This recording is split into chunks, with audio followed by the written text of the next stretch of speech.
Hello, and welcome to another session of What the? Today's topic of discussion is, let's see here, honesty and deception. So, how does honesty and deception come into our daily lives?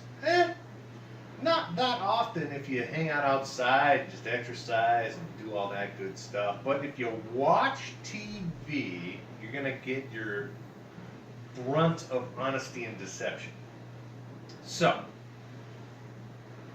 I have a theory, a hypothesis, and I was watching a program the other day and talked about how Wallace, who was Roosevelt's vice president, and Truman was wanting to run as vice president with Roosevelt for his fourth term.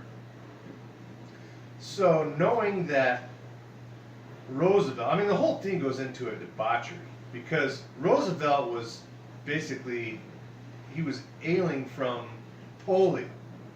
And when ailing from polio, his health was steadily declining, and into his fourth term, he was really, really sick.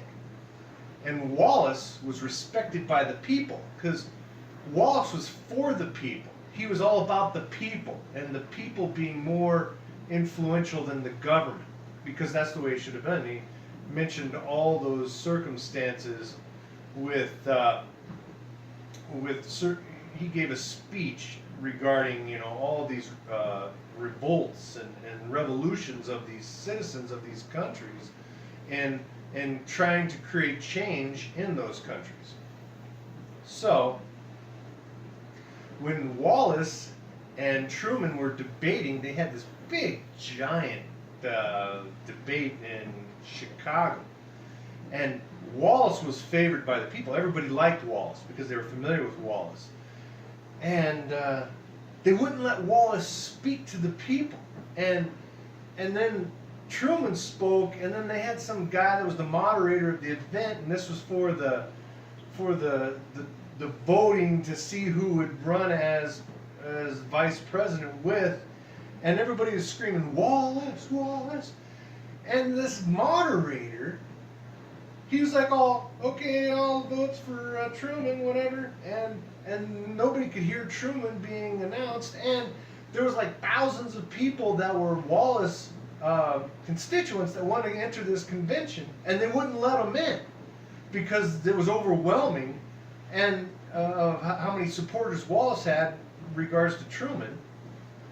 And the guy, he was like, "Okay, votes for Truman," and they couldn't even hear it. And he's like, "Okay, Truman wins. Truman wins the candidacy for vice president." And it was such a bogus circumstance. And I was like, how does this happen? This happened back in the 1940s. Or, 40s, late 40s. So, or early, mid to late 40s.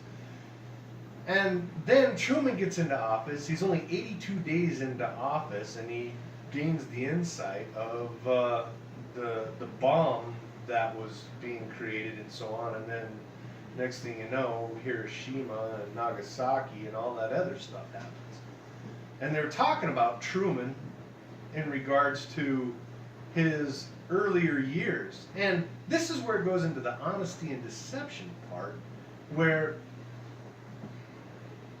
in today's society, are we constantly looking for dirt on candidates so we can put those candidates in office and then use that dirt as leverage to sway them into one decision or another?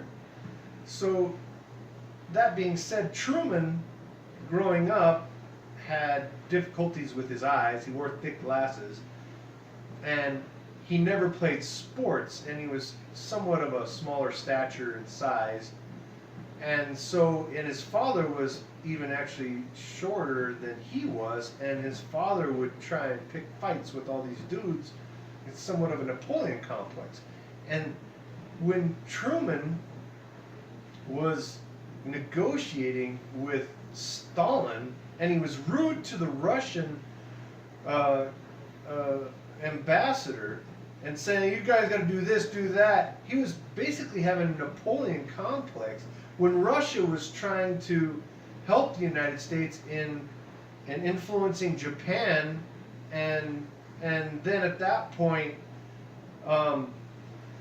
we lost our ability to negotiate with Russia, to negotiate with Japan, and then the whole Cold War started, and the bombs were dropped on Japan, and it was primarily because of all this Napoleon complex stuff, and knowing that they had that kind of dirt on Truman and influencing his decisions. So it was the beginning of the military-industrial complex and the Cold War and all this other stuff. When you have these guys that have a hard time thinking rationally and creating diplomatic opportunities, they want to pick fights and think that they have leverage on someone, when all it should be collaboration and negotiating diplomatic opportunities to where we can coexist. Anyway, that's the whole circumstance with honesty and deception, where the people wanted an honest guy, Wallace, as vice president, because he would have taken over as vice president. He was already in good negotiations with Russia because he had been with Roosevelt the whole entire time, but because of the deception that occurred in Chicago in nominating Truman as vice president, and then Roosevelt dying in office 82 days into office, and then Truman gaining all this insight, and he knew the type of influence atomic bombs were at that point. He had that Napoleon complex, and then it turned into a Cold War that lasted up until the 80s. Anyway, this has been another session of What the